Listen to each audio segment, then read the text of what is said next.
Hello, everyone. I am Ivy Corvus, and today I have a special guest. My friend Aster is joining us, and we're going to talk about Brazilian folk magic, which I personally know nothing about. Like, nothing, nothing. I'm so excited to gain this enlightenment from you, Aster. So, Aster, if you want to introduce yourself and just kind of talk about how you identify yourself in the occult sphere. Hello everybody. I am Aster, born and raised in Brazil, and I am very happy to be here. Thanks for having me on the channel. It is great to have a platform to talk about a different culture because we have been listening to a very similar narrative so far. It's nice to have something different to listen to.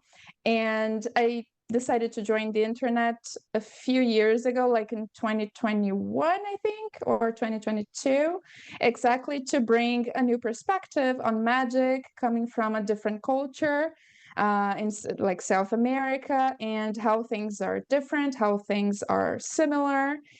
And I usually define myself as a Brazilian folk witch because I come from a very culture-based approach, let's say. And it is the Brazilian background that takes the lead in my practice. So that's how I describe myself. And you have a YouTube channel as well where you talk about Yes, folk magic yes, a I lot. do. I had started on TikTok, but over time I decided to not post there anymore. And now the YouTube channel is my main platform of creation. I'm also on Instagram, but over there I have more like random posts. It's something a little bit more personal so people can get to know me a little bit better. But on the channel, I share everything when it comes to magic. There's a whole playlist on Brazilian folk magic and what it looks like for me. On my vlogs, I show what I do as offerings and other types of practices. There's also book reviews. There's a little bit of everything when it comes to magic and my cultural background. And your videos are so intelligent too. I love watching your videos. No, seriously, you have such an intelligent voice. They're so well researched. Even opinion pieces, even when you do opinion pieces, it feels very diplomatic, I guess is the word that I'm looking for. Oh So, my God. yeah. I think your content's really great. So, anybody watching, I'll of course have Aster's information linked in the description box. So, Brazilian folk magic. We're going to start Yeah. at the basics because I don't know anything. So take us all the way back to the beginning. I guess I've interviewed quite a few folk practitioners on my channel now, and we've kind of established what folk magic is, but I'm really interested in learning about the differences by region. So what do you say, or what would you say is specifically Brazilian folk magic? Like what makes something Brazilian for you? Yeah, to talk about Brazilian folk magic, we need to take a little trip in history and go all the way back to the beginning. I have to talk about history. We can't escape that. Love it. So for those of you who don't know, which I'm guessing many who are not from Brazil, you guys will not know. Brazil was discovered in the 1500s by Portuguese colonizers. And in that moment, everything that was indigenous started being destroyed. So, what is essentially Brazilian, which are the indigenous practices, we don't have access to anymore. The indigenous tribes, to this very day, they are still being killed down, and their cultures are struggling to survive. Me, for example, I am 31. I grew up in Brazil until I was 29, 28, and I've never met an indigenous person. For you to have an idea of the amount of destruction that the indigenous people, the natives, have been subject to. And unfortunately, we lost much of that information. We don't know about many gods that used to exist and spirits of the forest. Unfortunately, all of that was lost to history. But then, on the other side, another history started being built when the slaves started being taken to Brazil. And they brought with them their culture. The Africans brought with them the Orisha, for example, which are still part of the culture.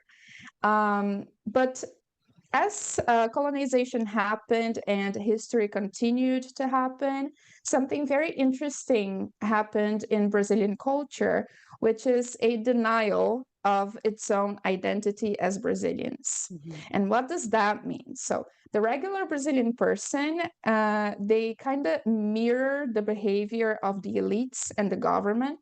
mhm, And that means that the elites and the government, they did not want to be indigenous, they did not want to be Black.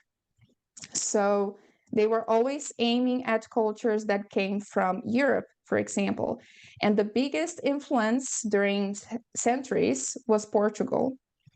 So all the religious, spiritual, not content, the background, the religious and spiritual background of Brazil was substituted by Catholicism. And to this day, people still refuse to look to our Black heritage. And many of the things that I practice are still a target of persecution in Brazil. So it is a little bit of a resistance movement kind of thing that I am trying to do, showing people on the internet that our culture is valid. mhm, So why do you want to worship, I don't know, Norse gods when Brazilian culture has its own spirituality to offer? mhm. So it's really, I'm wondering if there's a commonality. So of course, there's always deities and certain spirits and plant allies that differ per each region. Is there an element of animism as well? And like taking those native indigenous practices and having more of like an animistic view of energy? Yes, there has been a lot of mixture during the colonial time. It got all together a little Mhm, bit of indigenous practices, a little bit of African practices, and a little bit of even Catholicism. It got all mixed up together throughout the centuries. And today we have some religious, full religions that have animism as part of them. Like, for example, there's Umbanda, which is my biggest influence.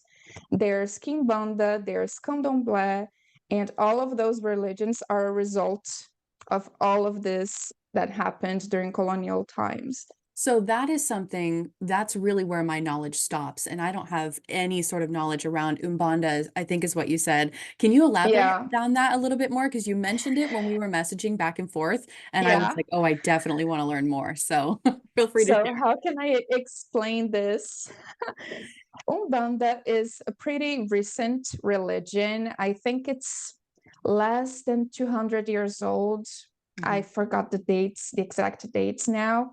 I think it got around late 19th century, early 20th century.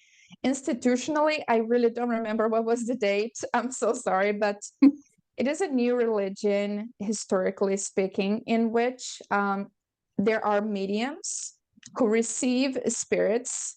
There are possession sessions with those people who have been initiated and that they have been practicing for years. They are prepared for that.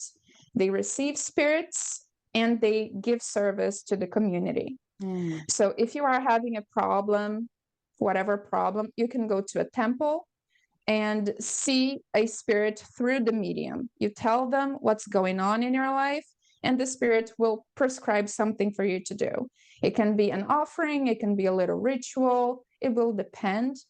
And all of that should be free of charge, by the way, because one of the main elements of Umbanda is charity. So if some temple tries to charge people for the services, that's not how it's supposed to go. But it is something very magical. Over here in France, I had the opportunity of visiting a temple. I hadn't gone to one for a long time, so it was really nice being able to visit. And it is just beautiful to see the whole ritual going on and the mediums working together. And yeah, it's oh, so beautiful to look at. And this is a religion that has indigenous influences because there are indigenous spirits that come, and there's African influences because there's also the side of the Orishas that play a role into it. And Yeah. there's also a little bit of Catholicism depending on the temple. So you can see some Catholic images and saints every now and then. Also because syncretism played a big role for these religions to survive everything that happened. Mhm. Because during slavery times, the slaves would disguise the Orishas behind Catholic saints. And those correspondences still exist. People still use them. So depending on the temple, you can still find that as well.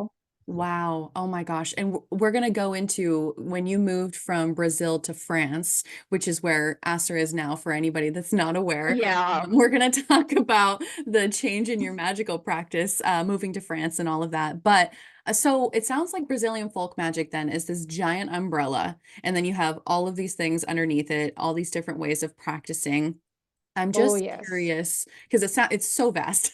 I'm just curious, would you be able to talk about higher power and spirits a little bit more and some of those key elements, like what sort of gods and goddesses are present? Are there house spirits? What kind of spiritual energies are you really working with? So basically, the spirits that we have the most contact with, they are actually ancestors, Mm. but they are the unknown ancestors that they have been alive centuries ago. We don't know their names. We don't know really who they were in the family tree. And those are known, for example, as pretos velhos, which mean black elders. They are supposed to be very old souls, very wise, very peaceful, and they are on the right side, let's say, right hand path. And there are spirits like the caboclos, which are the indigenous part. There are many different teams, let's say, of spirits. And on the left hand side, we have, for example, Pombagira, which is a female guardian. And there's also Malandros, which is kind of weird to translate. In translation, it means rascal. Okay. And there's also Eshu. Those spirits are very high energy. There's a lot of movement. Everything they do is very fast. And they are, I think, very close to us when it comes to being human Mm. because they have a bright, not a bright side, a positive side and a negative one, which means that part of them works in the light and part of them works in the darkness. They can perform good deeds, but also bad deeds.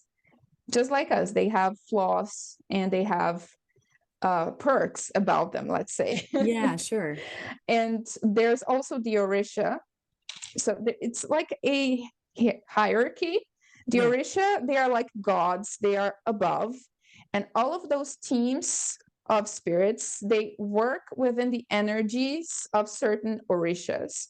Mm. So each spirit will have a different kind of influence from the Orishas themselves. Mhm. Do you work with any particular orishas or do you work with all of them? I'm not sure if it's, does that make sense? So, yes, yes, Okay. definitely. So, I had a consultation with a religious authority in order to figure out my spiritual team and my spiritual heritage. And everybody is believed to be the son or the daughter of a certain Orisha, and also to have a team of those spirits accompanying them as guardians. So I consulted with that person to get to know about like who exactly is with me, because I was having a little bit of a hard time figuring it out on my own. And when it comes to Orisha, I was told that I have two that are with me, which are Iemanjá. She is the goddess of the sea, the waters. She's like very nurturing. And there is also Eshu, which is the messenger or Orisha. And there's a very bad history concerning Eshu because even before colonization times in Brazil, Eshu was syncretized with the devil. Mm, So this Orisha, I don't know why, but it happened. And this Orisha still has a bad reputation hundreds of years after because of that syncretism. So people look at that Orisha as though it is something very negative and bad, but that's not the case. And okay, the Orishas, I'm not working with them yet for the moment. I don't feel that I would have the space that they require, not physically, but the mental space, the energetic space that sure. would require. So for now, I'm not reaching out to them. Maximum I did was make an offering to Iemanjá the other day at the beach, just to, hey, I acknowledge you. Perfect.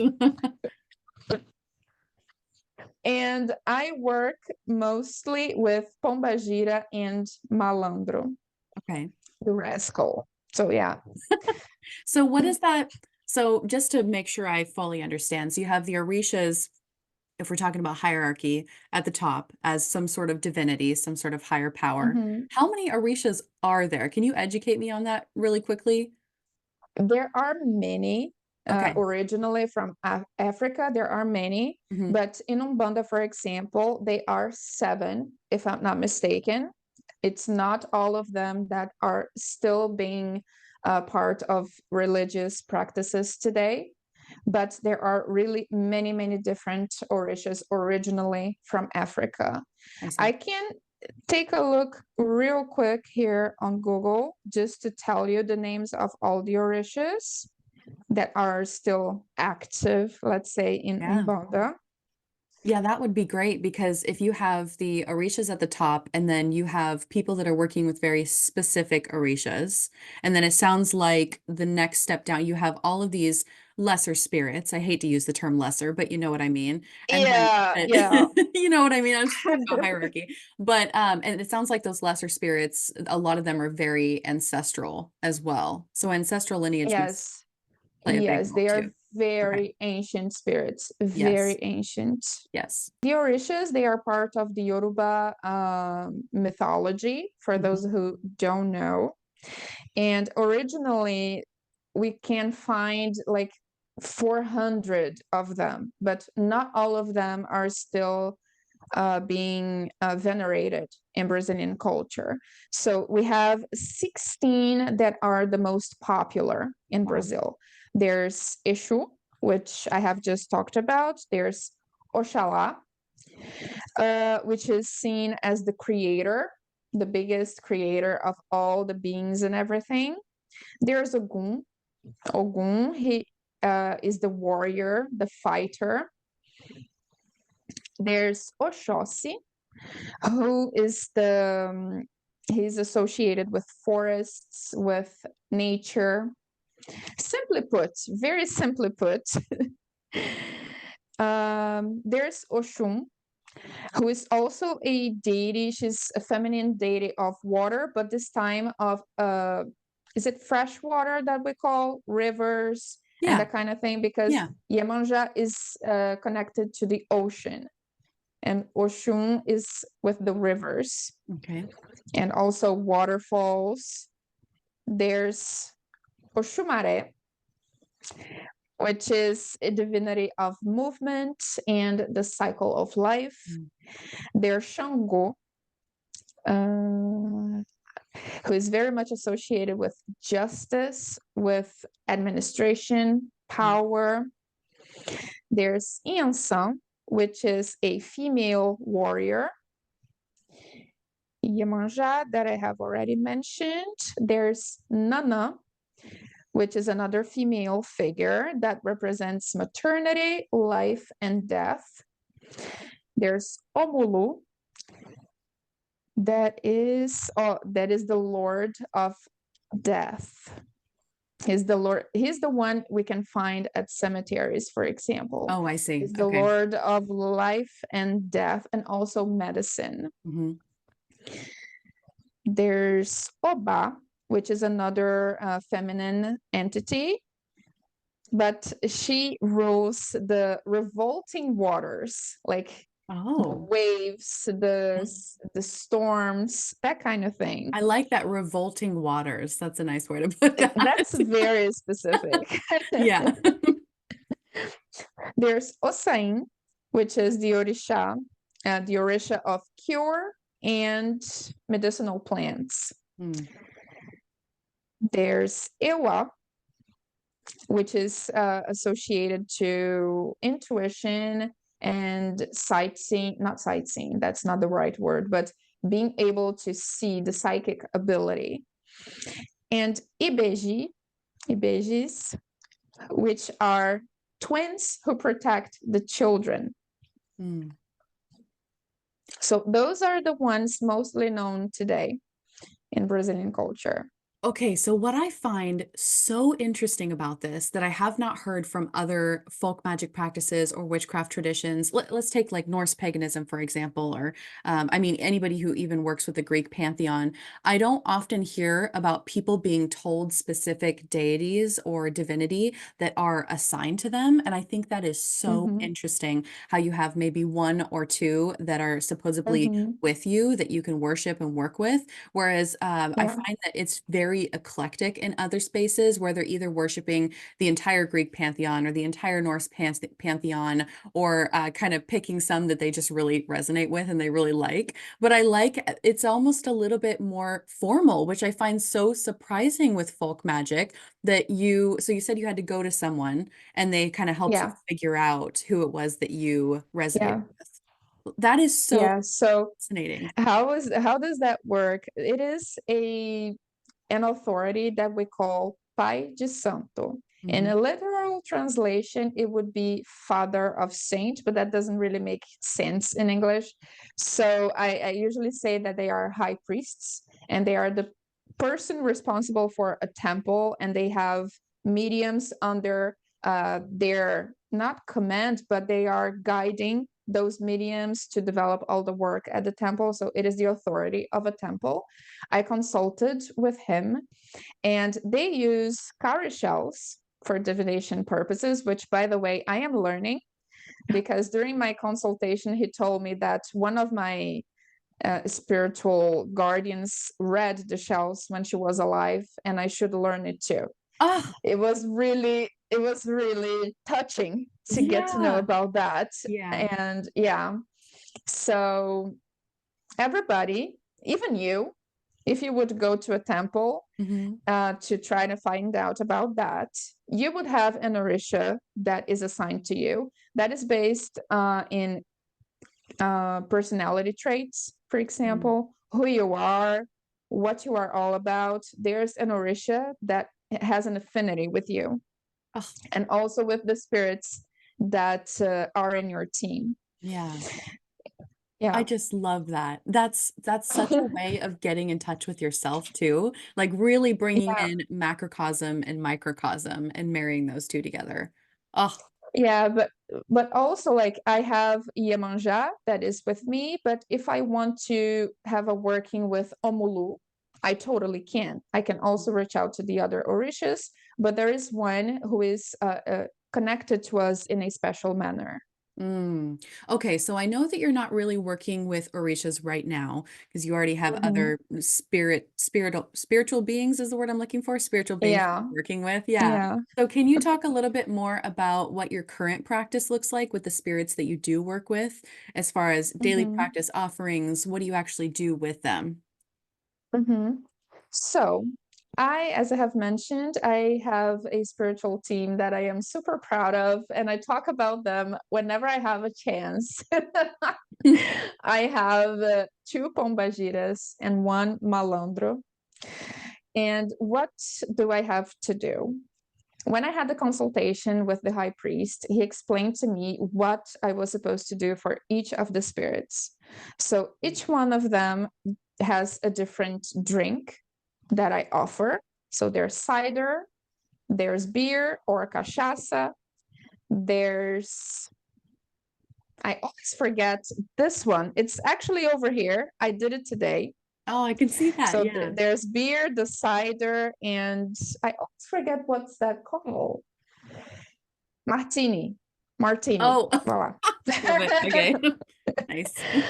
And how do we do an offering for them? You have to cook something. You have to make something with your own hands, something that you are going to eat as well, and your family, etc. But the first part of it is for the spirit. So today I baked an apple cake with cinnamon and everything. It is really very good. Mm. And the first pieces were for them.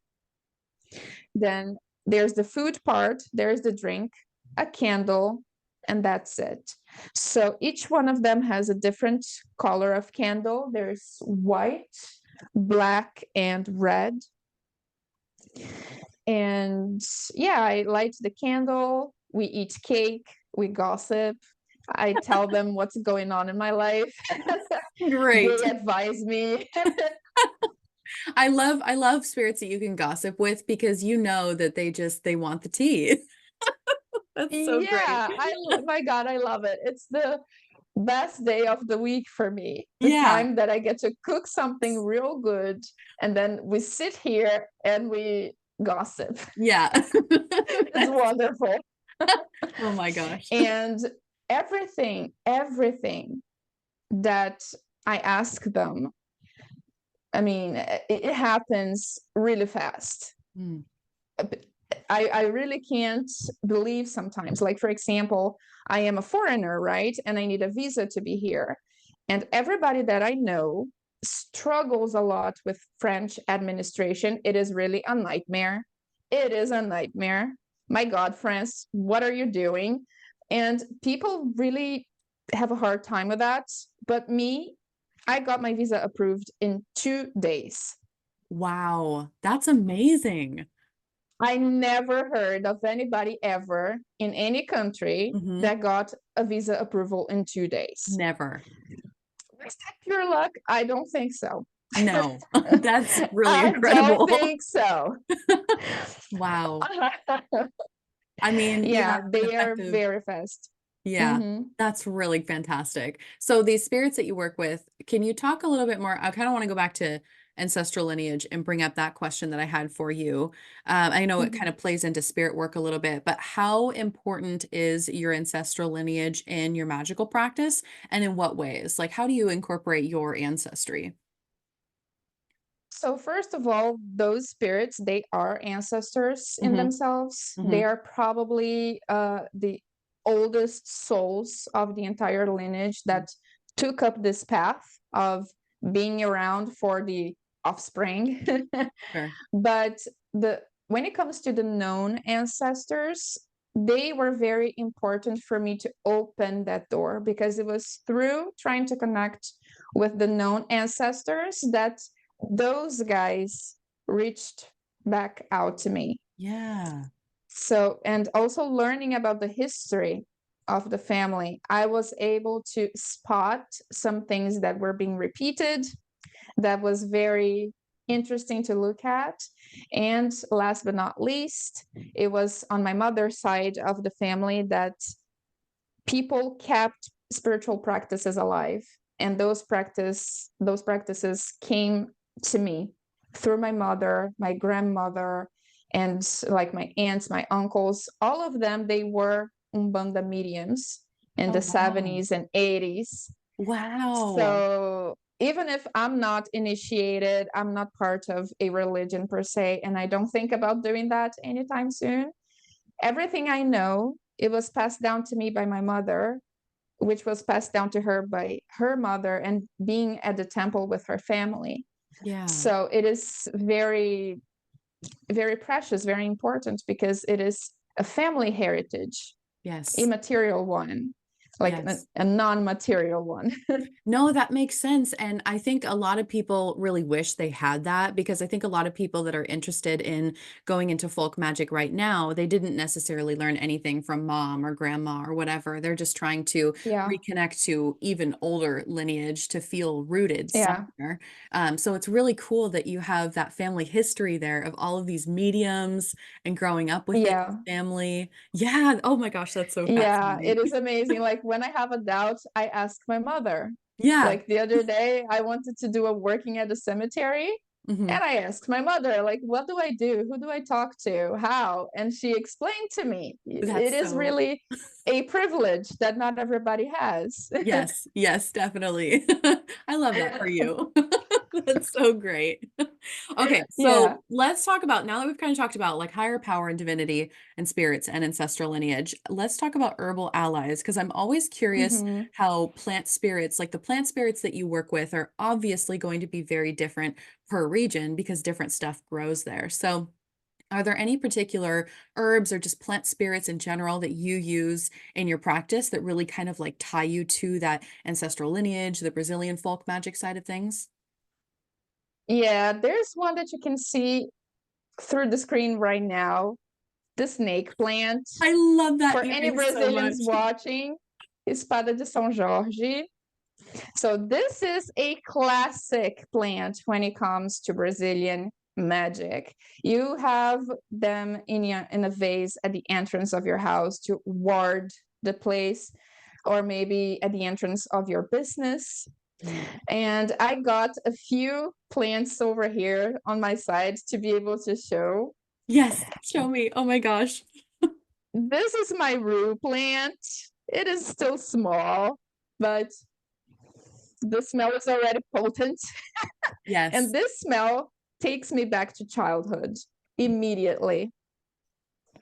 Arruda, which is the name in Portuguese, it is very used for baths, like to get negativity out, for blessings, like you want to bless someone, you just smash it on the person, some some rue. Fantastic. And yeah, you can put it in little sachets for protection purposes. You can wash your house with it. You can do everything you want when it comes to protection with rue. Mm. And mine, by the way, is called RuPaul. I thought it was such a Love it. I love RuPaul so much. That's so great. and another one that I have here is rosemary. It's very tiny for the moment, but Mhm.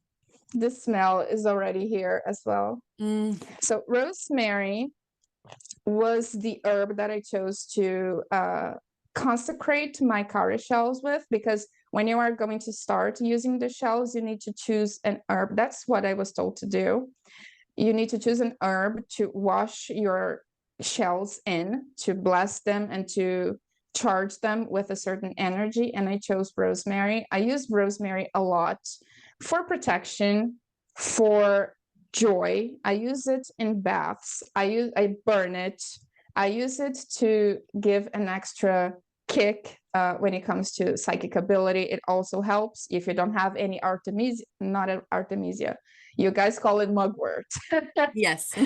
Yeah, in Brazil we call it artemisia. If you don't have mugwort, you can also use rosemary. It's not that potent, but it can also help. And yeah, rosemary is very present in Umbanda rituals. I have, by the way, a book here.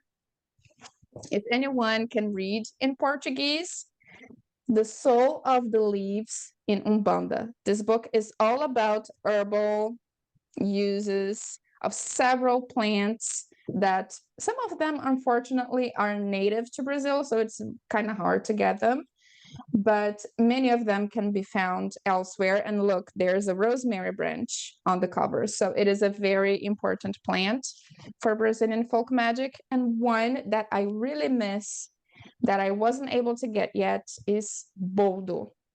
That plant, because there's something when it comes to bath magic Mhm. that not every herb you can apply on your head, Mhm. because your head is like the most important part of your body, energetically speaking, because that's through where you perform this spiritual connection with your spiritual team, with Orisha and everything. So you can't just wash your head with any random herb, because you could get everything disarranged unintentionally, and that would Yeah. be really difficult to get back on track.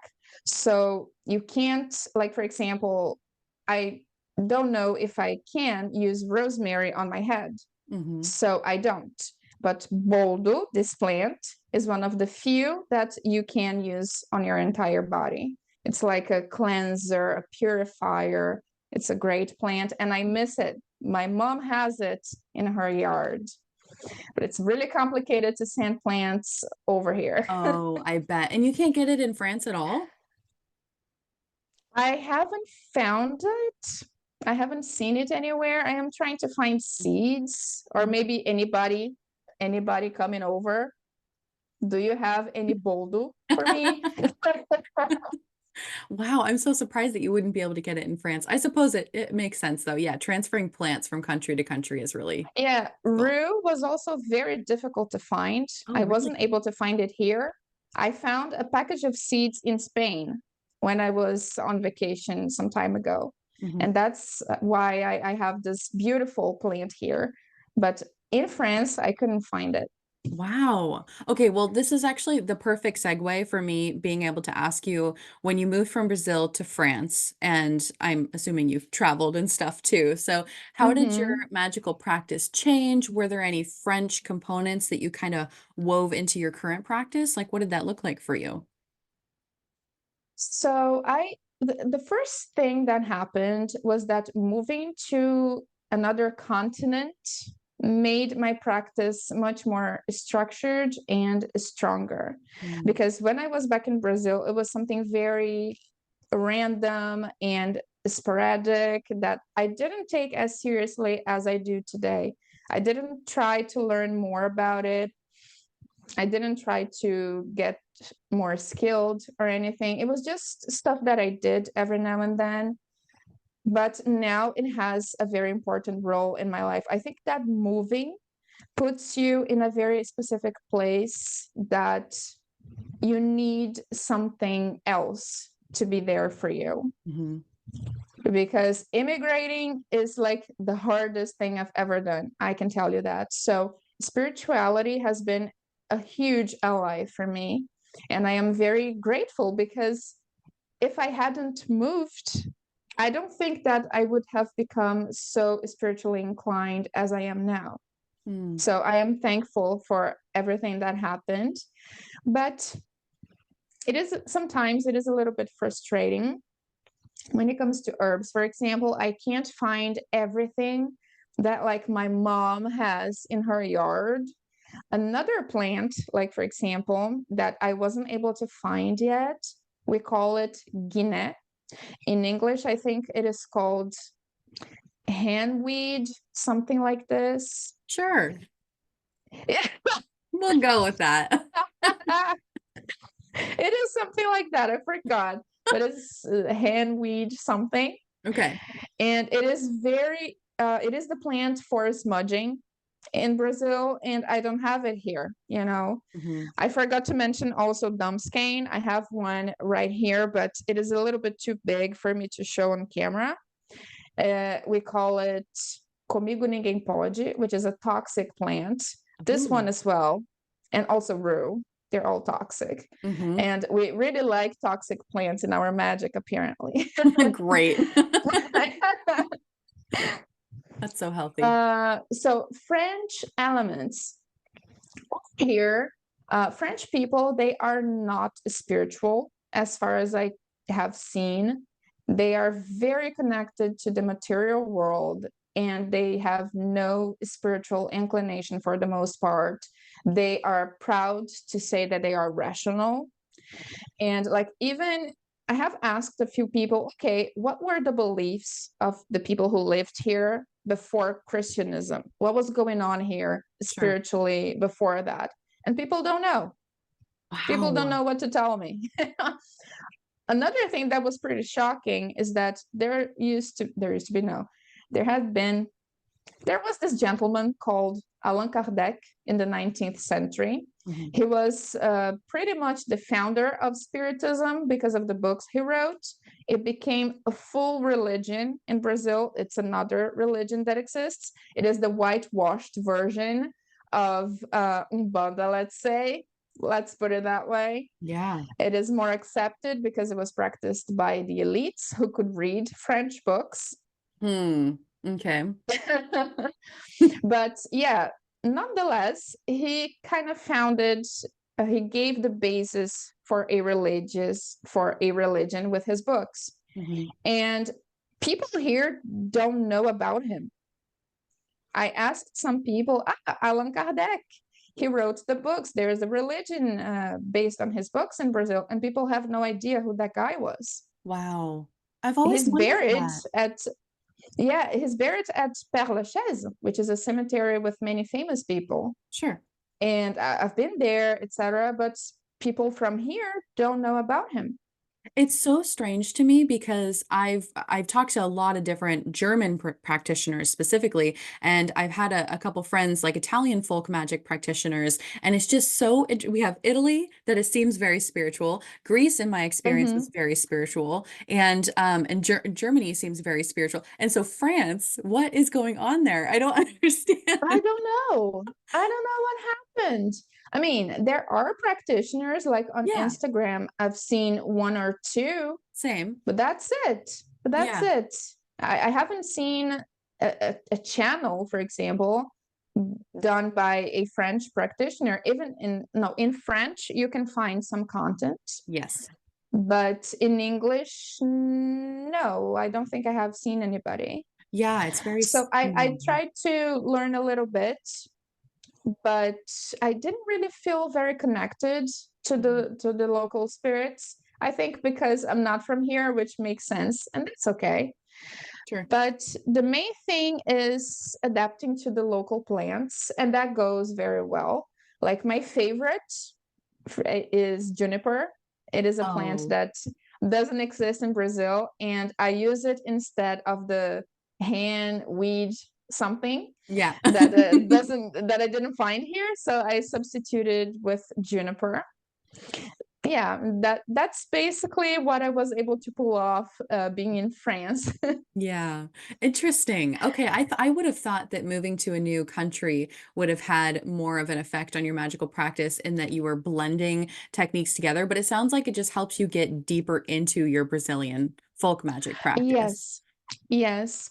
Also, I would say that when you are far away from home, you suddenly realize many things that were so precious and Mm, now you don't have anymore. So yeah, you value them. yeah, You see, I became much more interested in learning about Brazilian history, learning about the indigenous people, learning about my own culture because I'm here and I don't have easy access to it anymore. sure. So it was a very enriching experience and I am very grateful for it either way. Yeah. What does your daily practice look like now? Now that, I mean, just take us through like a week. What does that look like? What sort of workings are you doing? So when I had my week more flexible in terms of days and timing, I would do the offering days on Fridays because the entities that I work with, their days are either Friday or Monday. And now that I am working and I have Monday, Tuesday off, I do it on Monday. So today it's a Monday and I did my offering, went to the supermarket, got roses, the whole thing. And then after the candles burn down, I leave everything on the altar for 24 hours, let's say. Tomorrow, I'm going to get the cake and take it to a tree. I'm going to place the cake at the roots of a tree. It is like dispatching the offering into nature. And you only do that with the food in itself. Nothing goes with it, only the food, because then animals will eat it and it's just going to melt down naturally. Mm. There's no harm to the environment and all. Then I leave everything else there.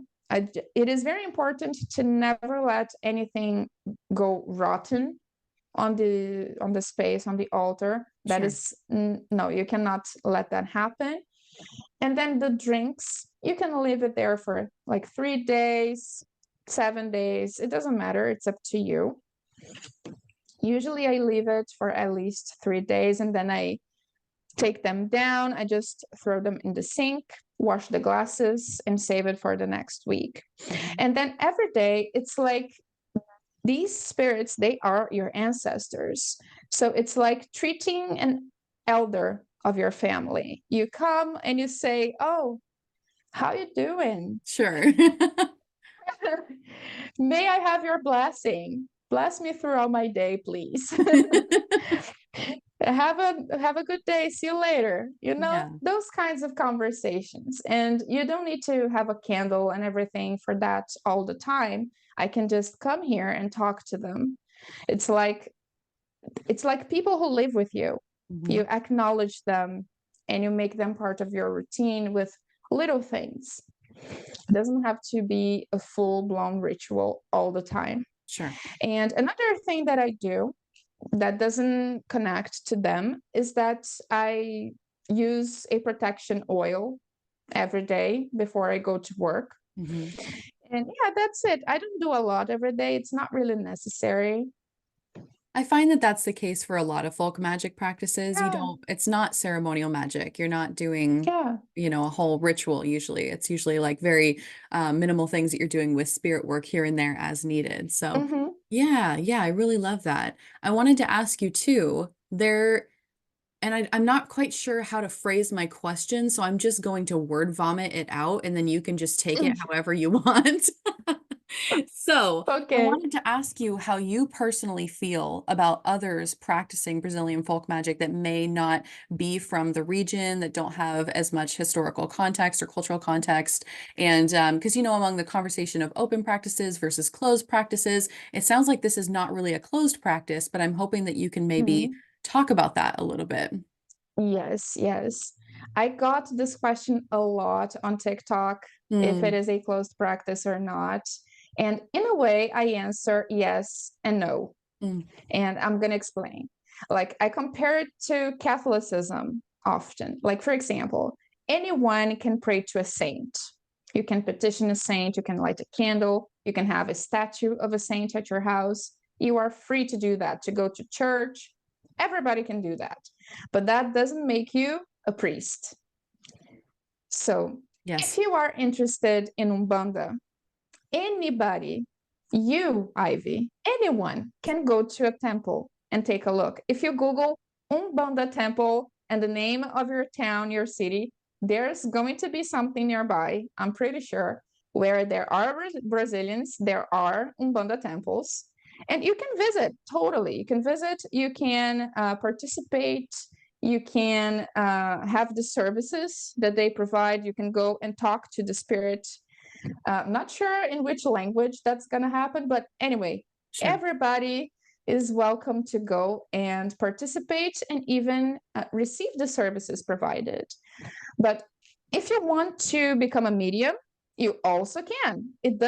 Doesn't matter your origin, your gender identity, that is. It doesn't matter the color of your skin, or even if you have other religious beliefs. If you want to become a medium, you can. You just have to become initiated and do everything properly. Like when I have visited the temple here, I had the opportunity of talking to a French lady who had been part of the chain of mediums for 20 years, over Wow. 20 years. And she's a French lady. She told me that she was visited by a spirit, and being a French person, they're also rational and everything. She thought she was going crazy.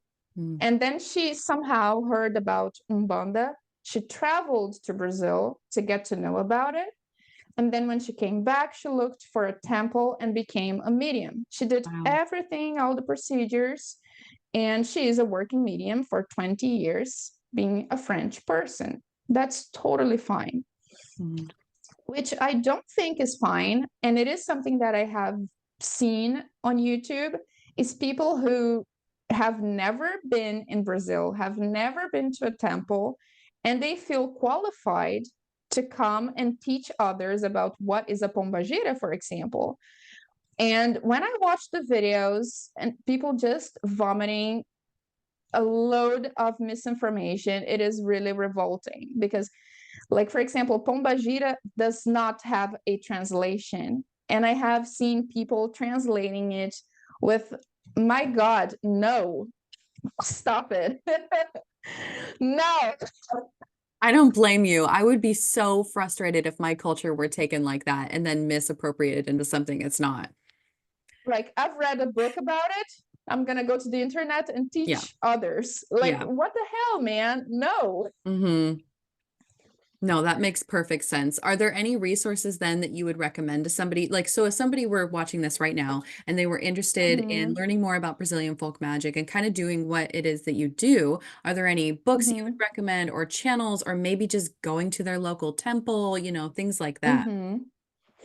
I would recommend everyone to Googling and seeing if there's a temple nearby, just so you can go and take a look, see what exactly happens there, just out of curiosity. Prepare yourself for clapping because there's going to be a lot of clapping. Wait, why? And Why is there's, there a lot of yeah, clapping? because during the ritual, everybody who is present needs to help to raise up the energy.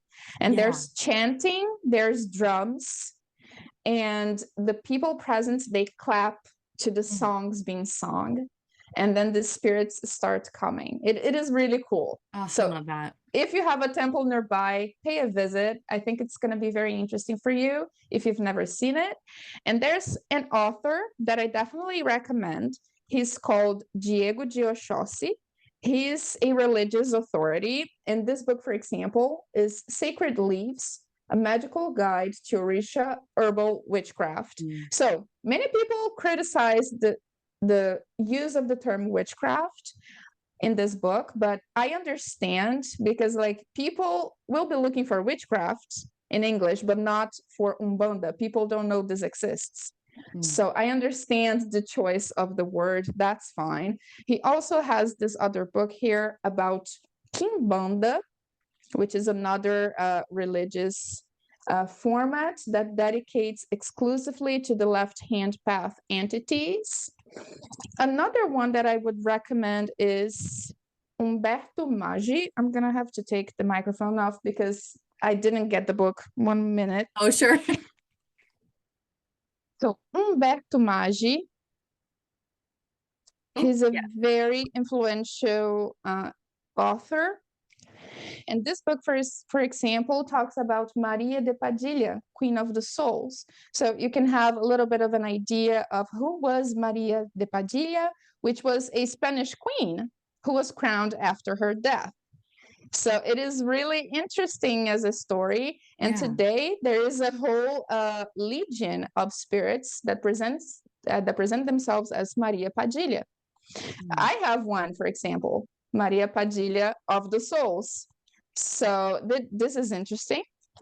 And another one that could be interesting for you to understand Yoruba heritage and Orishas is this one, The Handbook of Yoruba Religious Concepts by Baba Ifa Korade.